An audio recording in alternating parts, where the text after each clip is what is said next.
you see as the most important qualities of a professional working in the social services field? I think that the most important qualities for a social service worker working this field would be empathy, patience, self-care, and the ability to properly set boundaries. I think that empathy is really important because that's how you show that you're being genuine.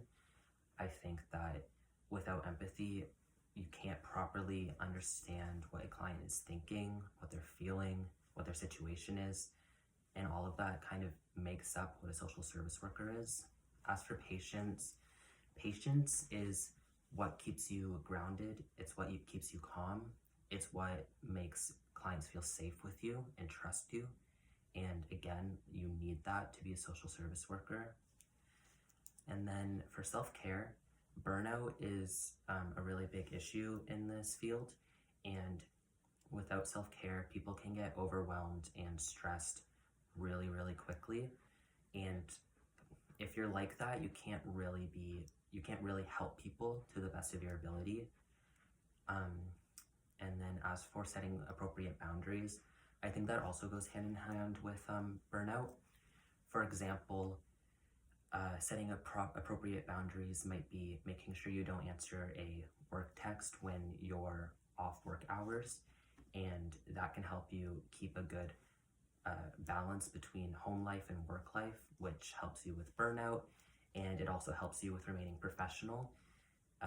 Another thing that goes with setting appropriate boundaries is maintaining things like confidentiality, which is really, really important in this field. So, yeah. Okay, perfect. And how would you respond if a client disclosed information to you that indicated they may be at risk of harm? If a client disclosed information to me and I thought that they were at risk of harm, I would remain calm. I would make sure to show my empathy to them. I would want to ensure or assess how much of a risk that they're at, and specifically what the risk is, how severe it is. I would want to tell them that I would have told them this before, but I want to remind them that this is something I have to break confidentiality for because there is a risk of harm, and I would have to talk to appropriate parties about this, and that would be dependent on what the situation is, but I would have to break confidentiality. I would also want to make sure that before I left the client that day, that they were safe. Again, that would depend on the situation.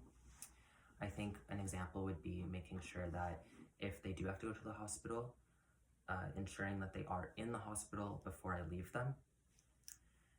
And I would also want to make sure that I document everything that happened that day.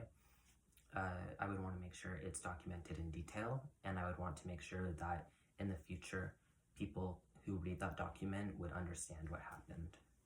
Great. And lastly, imagine a client is becoming frustrated and or upset during a meeting. How would you handle that situation? Okay. Again, I would remain calm.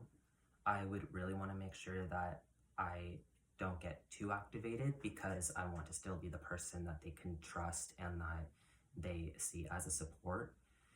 I would want to validate their emotions. So what that might mean is paraphrasing what they're telling me. It might mean repeating key words that they're telling me.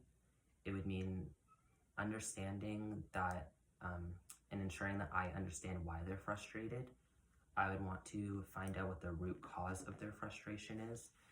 That would also help me understand if I'm at risk of any type of harm. For example, if their root cause, like if they were upset and they wanted to cause me harm, then I would know that I have to stand up. If I was sitting down, I might need to move toward a safe area like an exit. I would want to create a good distance between the two of us. With all that being said, I would still want to keep it one-on-one. I would just want to make sure that I'm safe while I'm doing it. I would, in the end, my goal would be to make sure that we collaborate on whatever the solution is. I would want to make sure that they know that they're part of fixing that challenge, and I wouldn't want it to feel like I'm telling them what to do. I wouldn't want them to be able to tell me what to do to an extent, although they are the expert in their life. I would want to make sure that it's something that we collaborate on. And once we do come to a solution, I would want to make sure that they've calmed down, that they're not a harm to themselves or others. And in the end, I would want to make sure that I document what happened. I would want to make sure it's documented in great detail. And yeah, I think that would be it. Okay, thank you for coming in today. Thank you so much.